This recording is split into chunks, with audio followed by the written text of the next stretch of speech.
지역의 뉴스 속 뉴스를 전해드리는 뉴스인 뉴스 인터넷 신문입니다. D2뉴스24의 류호진 대표 전화 연결합니다. 안녕하세요. 네, 안녕하세요. 잠깐 기다려 주십시오. 네네. 이번에는 한밭대로 사고입니다. 오정사거리에서 농산시장 오구리 쪽으로 농산시장 입구 앞 교차로에서 2차로입니다. 승용차 간 추돌사고 발생했다는 신진호 통신원 제보입니다. 유 대표님. 네. 충남 서북부 지역에서 오늘부터 시범적으로 제한급수가 시작된다라는 보도가 어제 있었는데 네. 오늘 비가 와서 지금 어떻게 될지 저희도 지금 확인은 하고 있습니다만 이분들이 출근 전이라 지금 정확한 확인이 되고 있지 않은데 일단 어제 저녁 기준으로 좀 말씀을 해 주시죠. 네, 우선은 이게 이제 이 공급을 하는 입장에서는 이 그러니까 소위 말하면 댐에 지금 물이 차야 되는데요. 예. 현실적으로 바깥에 비는 오지만은 댐에 물이 없다 보니까는 제한급수는 들어가야 될 것 같습니다. 예. 이 비가 좀 많이 온다면은 좀 다행스러운 일인데요. 우선 어제까지 나온 얘기로는 이 충남에 있는 이 서북부 지역, 보령, 서천, 당진, 홍성, 청양, 예산, 서산, 태안 이 8개 지역이 이 보령댐에서 물을 지금 공급을 하는데요. 이 보령댐에서 공급하는 지역에 대한 제한급수가 오늘부터 시범 쪽으로 들어간다고 합니다. 사전 훈련 성격이다 이렇게 보면 될 것 같고요. 이 각 시군들은 물 사용량을 이 평소에 한 80%까지 줄이는 것을 목표로 해서 그러니까 한 20%를 줄이는 걸 목표로 해서 주민들이 좀 자율적으로 절수를 유도하고요. 수압도 좀 낮추기로 했습니다. 다만 이 기간에 강제 단수 조치는 가급적 하지 않기로 했습니다. 예. 이 정부가 가뭄 대책으로 백제 보의 물을 보령댐에 공급하는 공사를 한다라는 소식도 있었는데요. 네, 지금 워낙 이제 가뭄이 심각해지다 보니까 대책 차원에서 나온 것이 우선 늦었지만은 내년 2월까지 이 정부가 한 600억 정도를 들여서요. 이 백제보에서 보령댐 까지 한 21km 구간에 지름이 한 1.1m 정도 관로를 매설해서 취수장과 가압장을 건설하기로 했습니다. 보령댐의 수자원 확보를 위한 건데 4대강 보에서 확보한 물을 관로를 통해서 대량으로 외부에 공급하기는 이번이 처음이라고 합니다. 이런 내용이 알려지다 보니까 일부 보령 시민들은 이 금강물을 식수로 사용하는 것이 부적합한 것이 아니냐. 이런 우려를 제기하기도 하고 있습니다. 이분들이 우려를 나타내는 게 수질 때문일 텐데 어떻습니까? 네, 그렇습니다. 이 수질 때문인데 금강유역환경청은 인근 이쪽 백제보 인근 수질이 한 2등급으로 양호하다 해서 이 보령댐 상류로 물을 공급하기 때문에 문제는 없을 것으로 보인다는 게 이제 이 설명입니다.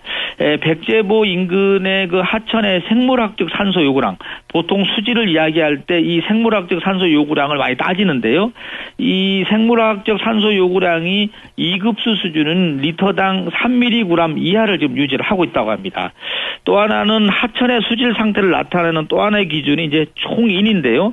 이 총인 양도 5월부터 7월 사이에는 대략 한 0.054 ppm에서 0.077 ppm으로 2급수 기준인 0.1 ppm 이하를 보이고 있다고 합니다. 따라서 2급수 수준인 이 백제보에 있는 물을 보령댐에 보내도 식수로 마시는 데는 문제가 없다. 이렇게 지금 당국은 설명하고 있습니다. 네.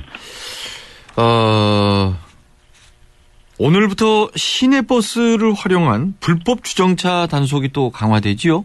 네, 그렇습니다. 이 버스에 카메라를 단 시내버스가 가면서 앞에 불법 주정차 단속을 하게 되는데요. 사실 이것은 이 대전시가 2008년도부터 전국에서 최초로 시도를 좀 하고 있는데 현재 15개 노선에 단속을 해왔는데요. 이걸 오늘부터는 22개 노선으로 확대해서 단속에 들어갔습니다. 버스의 정시성을 확보한다는 차원이라고 보면 되겠는데요. 지난 3월부터 이 버스 업체하고 합동을 해서 불법 주정차가 극심한 구간을 선택해서 그걸 바탕으로 해서 단속 노선을 재조정했다고 합니다. 예. 그런데 이 단속 지역이 예전에는 그 대로 위주로 했었는데 앞으로는 편도 2차로 이하에서도 하기로 했다면서요? 네, 그렇습니다. 지금 버스가 대도로, 간선도로뿐만 아니라 지선도로도 운행이 되고 있는데 사실 시내버스 운행이 더 어려운 점이 지선도로라고 합니다. 2차로 이하 지선도로인데 여기에 대해서도 주정차 단속을 좀 할 예정이라고 하는데요. 이번에 추가된 곳을 봤더니만 314번, 16번, 또 600번대 602번, 603, 604, 605 또 703, 800에서 13개 노선이 단속 구간에 이번에 추가가 됐습니다. 예. 그리고 이 중점 단속 지역도 예고가 됐는데 이 구역들을 좀 자세히 소개해 주시죠. 네, 이 7월 20일부터 이 현수막을 통해서 단속 구간을 안내는 해오고 있는데요. 지역을 보면 우선 동구 지역은 대전역과 중앙로 지역 또 복합터미널 쪽, 용전 내거리, 그리고 중구 쪽은 한밭운동장과 서대전 내거리, 서대전역, 대흥동 성당 주변이 단속 대상이 되겠습니다. 서구 쪽으로 가서는 그동안에 하지 않았었는데 경남 아파트나 서대전 요고, 대하 아파트, 또 내동 주민센터, 변전소 내거리 쪽이 지금 대상이 되겠고요. 이 서구로 와서 갤러리아 백화점과 세이브존도 대상이 되겠습니다. 유성은 구암역과 관평동, 송강동, 노은역, 반성역에 해당되고요. 대덕구는 신탄역 일대와 중리주공아파트, 법동, 영진로알 이런 쪽도 이 단속의 대상이 되겠습니다. 그러니까 거의 대부분 보수 다니는 데에서는 다 지킨다는 얘기가 되는데요. 네, 그렇습니다. 지금 아까 말씀드린 대로 제가 이 노선이 22개 노선으로 늘어나다 보니까 상당히 대전 전역이 좀 해당된다 이렇게 보면 될 것 같습니다.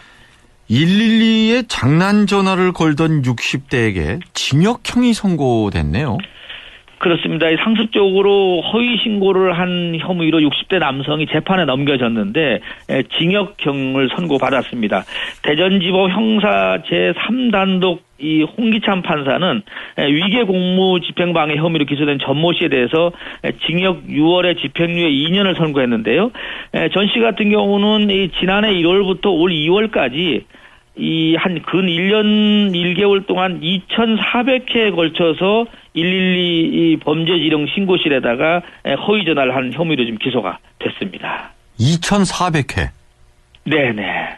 1년에 2,400번 이상이면 도대체 얼마나 걸었다는 겁니까? 제가 계산을 해봤더니만요. 2,476회인데 정확하게. 이걸 한 달 30일로 나누니까 12달로 나누니까 한 달에 한 200번 정도를 했고요. 하루 계산을 했더니만 6번이나 7번 걸었다고 하는데 이 전 씨 같은 경우는 술만 드시면은 하루에 한 20번 이상 112에 전화를 해서 횡설수설한 경우가 있는데요.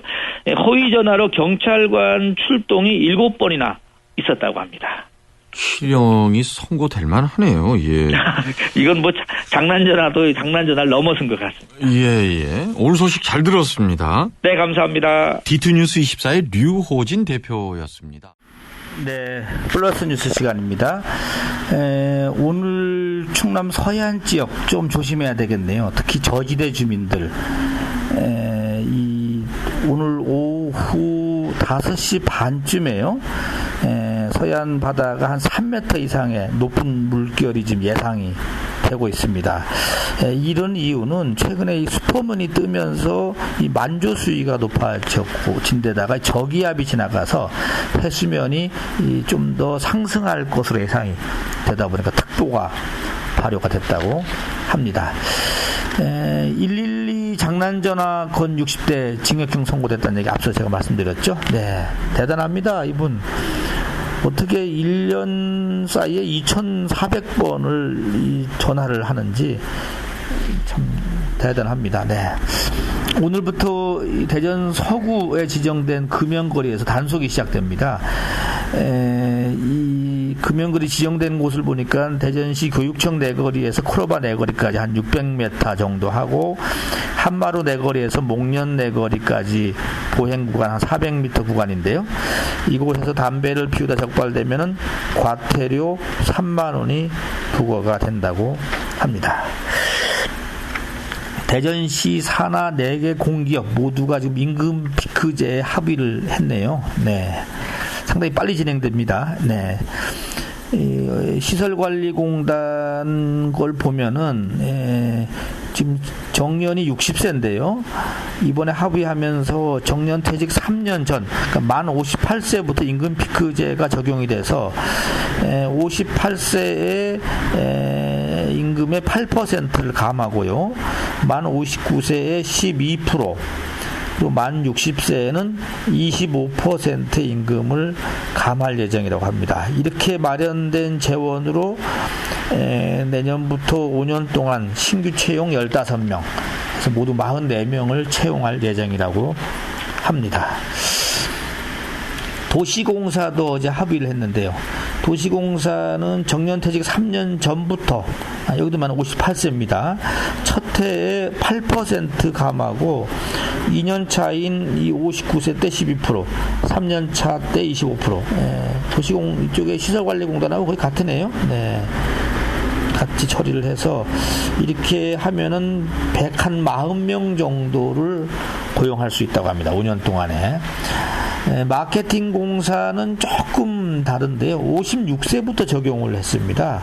그래서 56세부터 59세까지는 연차적으로 4%씩 삭감을 하되 60세 때에 30%를 깎는 것으로 합의를 했다고 합니다. 그리고 철도시설공단, 도시철도공사죠. 도시철도공사는 58세부터 60세까지 하는데 58세 때 10%, 59세 때 15%, 60세 때 20%를 각각 감하기로 했다고 합니다. 네. 몇 가지 추가 더 드리겠습니다. 이종환 전 영진건설 회장이 어제 별세했습니다. 이 영진건설이 한때는 계룡건설과 어깨를 나란히 했다고 하는데 IMF 겪어 나오면서 결국은 부도가 나서 이렇게 됐죠. 네. 금성백조의 김호 사장이 각자 대표이사에 선임이 됐다고 합니다. 각자 대표이사는 제가 뭔 뜻인지 모르겠는데 한번 우리 담당 기자한테 알아봐서 제가 전해드리도록 하겠습니다. 대학로나 엑스포로 간선도로 5곳이 제한속도가 앞으로 마이너스 10km 빼서 적용이 된다고 합니다. 오늘부터 단속 들어가네요. 이쪽이 대체적으로 지금 제한 속도가 70km인데 60km로 낮춘다고 합니다. 이 속도가 빠르다 보니까 사고가 많이 난다는 게 이 경찰 설명입니다. 이인구 계룡건설 명예회장의 각별한 군사랑이 오늘 아침 신문에 많이 보도가 됐는데 군 페스티벌에 1,000만 원을 쾌척했고요. 또 군에서 하는 보금자리 사업에 1억 원, 그리고 와병 중인 예비역 위문에 1,000만 원을 후원을 했다고 합니다. 이인구 회장이 제가 알기로는 장교 출신으로 공병대 쪽을 나오신 걸로 알고 있는데 그 경험으로 결국 나와서 건설회사를 차려서 여기까지 성장을 시켰다 해서 군에 대한 감사를 많이 갖는 것 같습니다. 끝으로 서울 뉴스 하나 전해드릴까요? 네. 이 현대차가 한전 부지를 매입을 해서 이제 신사옥을 짓는데 당초에는 뭐 115층까지 얘기가 나왔던가 봅니다. 최고층으로 가려다가 결국 105층으로 낮춰서 짓기로 했다고 합니다. 이렇게 되면은 높이 경쟁에서는 이제 롯데가 우선 1위를 할 것으로 보이는데 사실 그 높이 1~2m가 뭐가 중요합니까? 튼튼한 105층 규모로 나오고 내실을 다지는 이런 기회가 됐으면 좋겠다 싶습니다. 이상 플러스 뉴스 마치겠습니다.